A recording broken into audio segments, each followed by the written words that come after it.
On va faire D4 ici. Donc c'est parti pour D4, D5, C4. Un gambit dame. E6, il le refuse. Pour l'instant, je vais le jouer avec cavalier C3, cavalier F3. G3 peut-être. Allez, va pour cavalier F3. Donc on contrôle le centre, il fait C6, il faut que je fasse gaffe maintenant aux prises qui commencent à devenir possibles. Est-ce que je fais fou F4? Fou F4, ça va me poser problème là. On va faire E3 tout simplement, je protège mon pion. Cavalier C3, on va pouvoir pousser E4 plus tard peut-être. Dame C2 ici. On contrôle la case 4 et là peut-être que je peux déjà pousser le pion E4. Mais peut-être que fou D3 est meilleur. Non, E4 sur pion prend, cavalier prend, dame prend, ça m'arrange un peu. E4, qu'est-ce qu'il peut faire d'embêtant? Imaginons pion prend, cavalier prend, fou échec, le cavalier pourrait revenir. Non, c'est parti pour E4, hein, c'est parti. Hein. J'avais pas envie de faire fou D3 à cause de pion prend C4, je viens de dire, parce que ça perdait un tempo. Cavalier prend, très bien. Et dame prend. Alors on n'a pas peur de F5 ici, parce que ça fait un pion faible ici. Alors l'inconvénient pourrait être peut-être pour moi, vu que j'ai pas encore OK et qu'il me faut 2 coups pour OK, peut-être qu'il va faire F5, je bouge ma dame, et E5 pour ouvrir très vite au centre, sachant que j'ai le roi qui a pas roqué quoi. Donc cavalier D7, c'est fait pour faire cavalier F6, attaque la dame, protège le mat, ça part du coup le fou D3. Fou G5 peut-être, j'attaque la dame, mais il y a dame B6. J'ai très envie de faire fou D2 et fou C3 pour protéger le pion et peut-être menacer des D5 plus tard. On va commencer avec fou D2. Hein. Fou D2 pour fou C3. L'autre avantage de fou D2, c'est que vu que lui, comme j'ai dit, il a roqué déjà, ben moi je peux faire qu'un rock plus rapidement. La dame, il me pose la question, où est-ce que je la mets? Est-ce que je la mets en H4 pour continuer l'attaque? Est-ce que je la mets en C2 pour être plus, on va dire, passif, mais plus défensif? Dame H4, j'ai bien envie quand même. Hein. L'inconvénient, c'est que peut-être que j'aurai plus des coups comme H4, H5, peut-être qu'elle va me gêner la dame ici. Imaginons dame H4, fou E7, déjà il faudrait que je la rebouge. Dame H3, il y a peut-être E5. Si je fais fou G5, il y a H6. Sur fou prend, il y a fou prend. Non, dame H4, c'est hors de question. C'est parti pour dame C2. Donc plus défensif. Je vais faire fou D3. Fou et fou C3 après. Donc il faut faire C5 direct. Surprise, il y a cavalier prend, fou prend, tour prend. Ça serait un peu bizarre de m'ouvrir la tour. Mais on va commencer par fou D3 quoi qu'il arrive. Parce que je peux pas pousser D5. Parce qu'il faut que je sorte ce fou de toute façon. Et là, cavalier prend, voilà. Alors sur fou prend H2, hein, ça c'est hors de question, je pense, pour lui. Mais ça serait le seul moyen de profiter de ce cavalier qui est pas défendu, je pense. E5, donc là, il veut ouvrir le centre pour profiter de mon roi qui est pas défendu. Mais là, j'ai peut-être cavalier F5. Cavalier F5, pion pousse, cavalier prend fou, sur pion prend, j'ai dame prend. J'ai gagné un pion, mais il a tour E8, j'ai fou E3, cavalier G4, petit roc tout simplement. Allez, va pour cavalier F5. Hein. Donc, imaginons E4, cavalier prend fou, pion prend, dame prend, tour E8 échec, fou E3, parce que je peux pas prendre parce que la dame est attaquée. Tour E6, attaque deux fois, C5 et B6 menace le pion qui défend le cavalier. Mais j'aurais juste grand roc. Donc là, j'ai dit cavalier prend fou.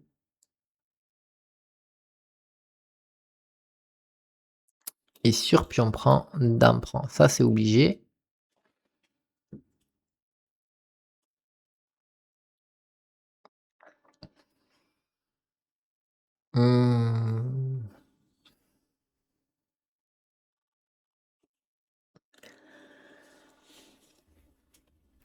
Donc si on arrive dans cette version, pour l'instant j'aurai un pion d'avance. Bon, pour l'instant j'ai la pièce, faut qu'il la récupère. Il a peut-être juste dame prend cavalier. Imaginons dame prend cavalier ici. J'ai pas envie de récupérer parce qu'il y aurait tour 8, F3, cavalier prend, pion prend, et puis mon roi est mal placé, ce pion est faible, il va tomber de toute façon. Oh, quoique. Parce qu'en fait, je peux garder la paire de fous aussi. Imaginons, dame prend cavalier, fou E2. S'il fait fou ici, j'ai fou E3 pour empêcher les coups comme E3 et pas de découverte par exemple. Il aurait dame B4. Pour l'instant, il n'y a pas de découverte peut-être à cause de dame prend fou, donc j'aurai le temps de faire petit roc. Parce qu'après tout, depuis tout à l'heure, je pense à grand roc, mais peut-être que petit roc est mieux. Parce que plus safe le roi, mais grand roc plus actif la tour. Hmm.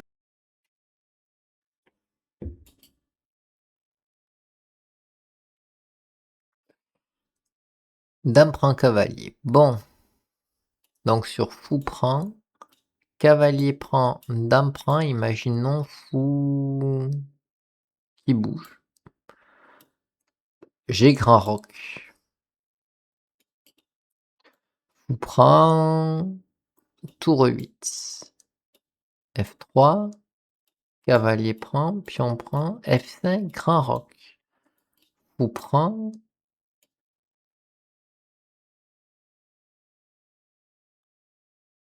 Allez, va pour fou prend. Je choisis de prendre l'or. J'avais dit tout à l'heure que je pouvais faire fou E2 tranquille.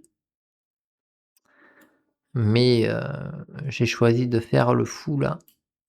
J'espère que ça va pas me retomber dessus. Donc pour l'instant, sur un coup comme fou F5, waouh. J'allais dire il peut pas faire fou F5 parce que sur tour 8 après il y a fou E3. Dame prend fou ici.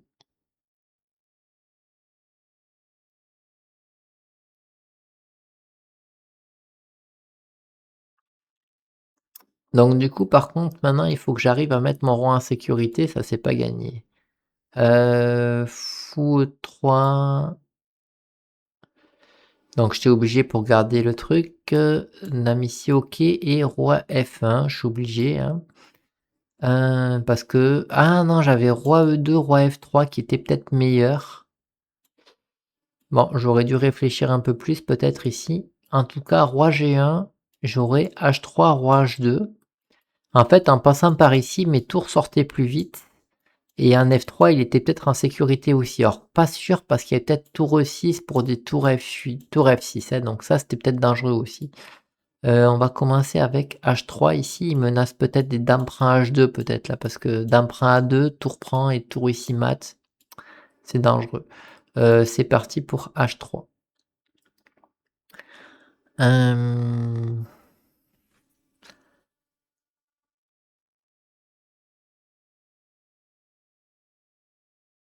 Ok. Dame F3, on protège tout, on attaque toujours la tour, ce qui fait que la dame elle a pas libre d'aller où elle veut. J'aurai roi H2 après. Est-ce qu'il veut faire G6 pour tour ici? Est-ce qu'il veut... Non, là je crois que j'ai réussi à défendre et il va rien pouvoir faire avec la pièce de retard.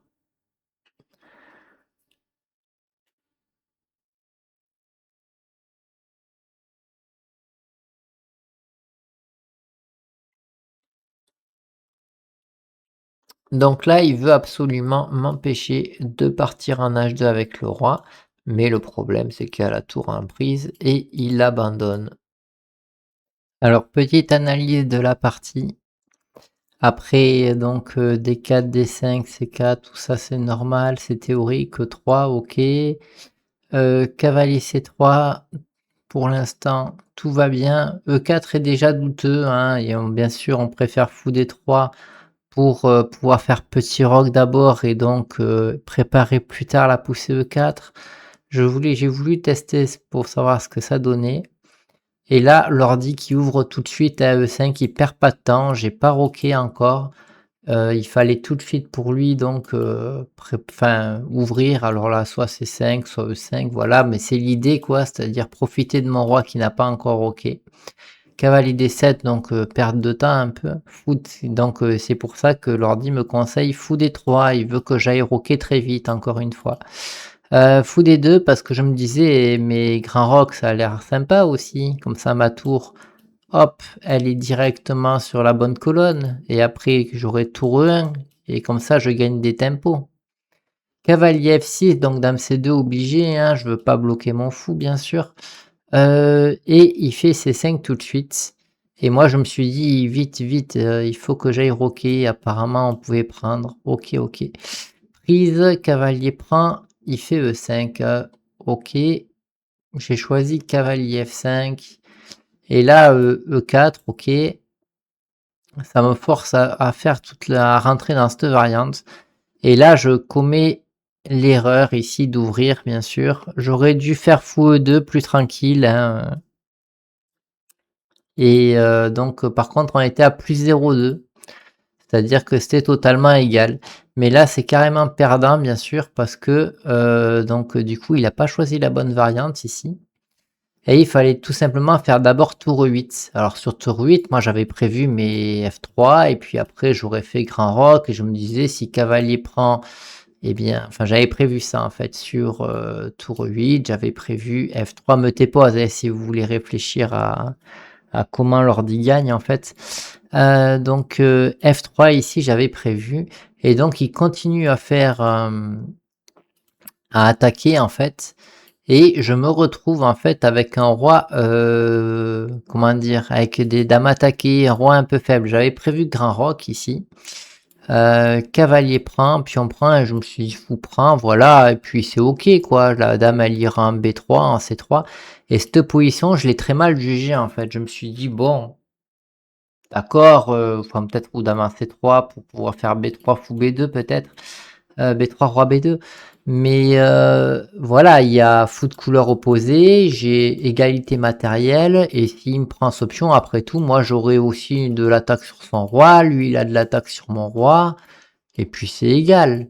Mais apparemment non, hein, -3 comme on peut le voir ici. Alors l'ordi conseille fou ici.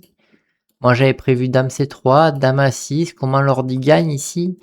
Ici A3 j'aurais fait sans doute. Tour ici, ah déjà il y a des problèmes avec ces pions. Je peux pas tout protéger à la fois, très bien. Tactiquement ça perd ce pion direct.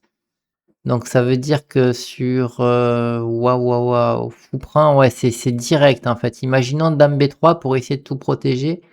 Tour ici direct. L'ordi conseille tour E1, dame ici, même problème sur le pion. Et je vais perdre ce pion, il veut le pousser. Imaginons fou C3 et on perd tout de suite ce pion. Alors là, il y a, ouais, j'ai un pion de retard. Son roi est plus en sécurité que le mien en fait, hein, à cause de ce fou qui fait en sorte que le roi ne puisse pas se réfugier. Voilà, voilà comment j'aurais dû la perdre la partie. Mais heureux, donc du coup, ça aurait dû continuer comme ça, fou E2, tranquille, avec les choix de grand roc ou de petit roc. Et, heu et voilà, plutôt petit roc du coup, vu qu'on a vu que tout à l'heure sur grand roc, ça se passait mal. Donc plutôt petit roc, je suppose. Voyons ça, tour 8, imaginons grand roc. Non, c'est OK grand roc aussi, vu qu'on n'a pas ouvert et on n'a pas les, vu qu'on n'a pas ouvert cette diagonale, on pourra faire fou E3 et bloquer le fou de case blanche certainement. Voilà, voilà.